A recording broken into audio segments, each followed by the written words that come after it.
চলে গেল। তুমি যে এখানে আছো, তুমি কি ভাবছো আমাদের বাবারা খুব খুশি আছে? না ভাই, আমার বাবা, আপনার বাবা, সবার বাবা, কারো বাবা খুশি নাই। এই ঠান্ডার সমাতে সবাই চাই, সব মাই চাই যে আমার ছোট্ট ছেলেকে আমি বুকে জড়িয়ে রাখবো এবং যেন ঠান্ডা না লাগে।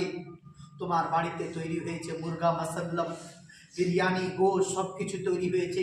তার থেকেও দূরে রেখে বাবা শক্ত করে একটা পাথর বুকে নিয়ে, বাবা শক্ত করে একটা পাথর বুকে নিয়ে তুমি যেন পড়াশোনা করো, তোমার হক তোমাকে পৌঁছে দিচ্ছে বাবু। এতগুলো কষ্ট আমার বাবা, আপনার বাবা, সকলের বাবা করছে, সকলেরই মা করছে। মাকে আমি গিয়ে যদি খাওয়া দিই, সত্যি বলি বাবু, বাড়িতে যদি মা না থাকে, বাড়িতে এখান থেকে যখন আমরা বাড়ি যাই, বাড়িতে যদি মা না থাকে, তাহলে আমরা মা মা মা করে বাড়িকে আমরা মাথায় উঠিয়ে নিই।